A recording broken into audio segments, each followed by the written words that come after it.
जय माता दी, जय माँ कामाख्या।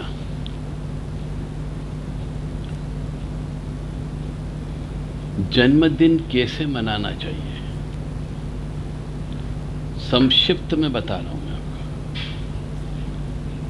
आजकल जो जन्मदिन मनाते हैं उसमें केक काटा जाता है, मोमबत्ती को जला करके फूंक से बुझाया जाता है। ऐसा करने से उस बच्चे की उम्र कम होती है, क्योंकि अग्नि देवता है। अग्नि देवता को फूंक से बुझाना, अग्नि देवता को पैरों से रौंदना, यह सब पाप कर्म कहलाता है।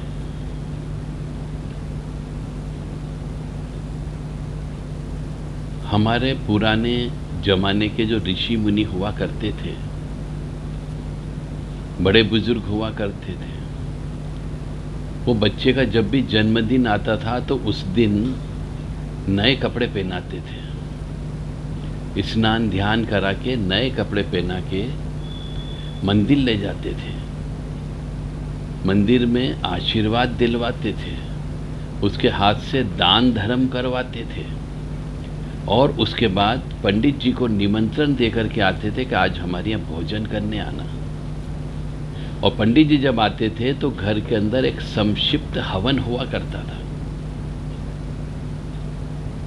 और जब पंडित जी को भोजन करा के यथाशक्ति यथा योग्य सामर्थ्य के अनुसार दान देकर के उनको विदा किया जाता था।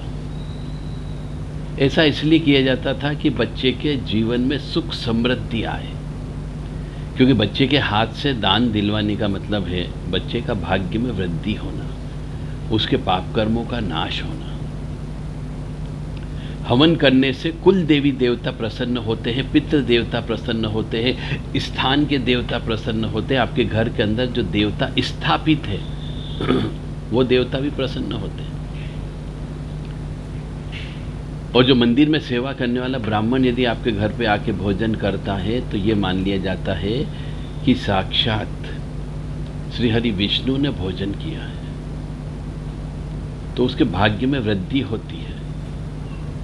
और उनको कपड़े वस्त्र भी दान दिए जाते थे, धातुएं दान दी जाती थी, अन्न दान दिया जाता था कि बच्चे के भाग्य में वृद्धि हो। न कि ये केक काटना कहीं पे अपने इसमें लिखा ही नहीं है। भारतीय संस्कार संस्कृति में कोई भी चीज चाकू से काटने के बारे में लिखा ही नहीं गया। तो बच्चे की उम्र के बराबर भोजन बना करके गरीबों में बंटवाना चाहिए। हवन तो अवश्य करवाना चाहिए, जिससे उसके नवग्रह की शांति होती है और इष्ट देवता कुल देवता का आशीर्वाद प्राप्त होता है और घर में शुद्धता स्वच्छता आ जाती है। हवन करने से घर पवित्र हो जाता है, इसलिए हवन कराया जाता है।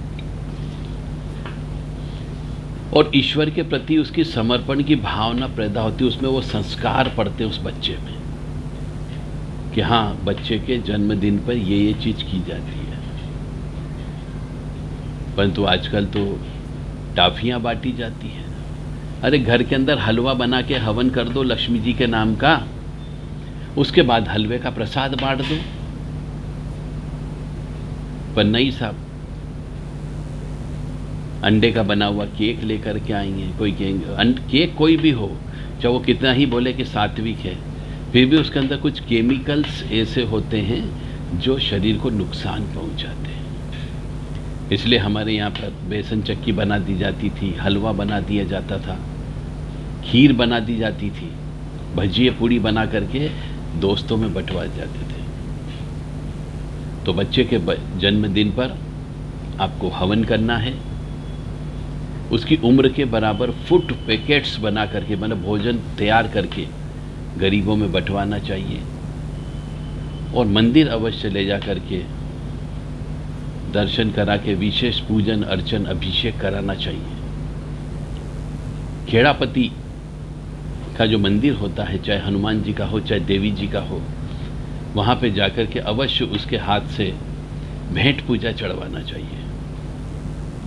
परंतु यदि ये सब काम करना आपने बंद कर दिया, इसकी वजह से भी कष्ट की प्राप्ति हो रही है, बच्चे का भाग्य में वृद्धि नहीं होती है, बच्चे के पिछले जन्म के पाप कर्मों का नाश नहीं होता है, फिर उसको कष्ट की प्राप्ति होती है।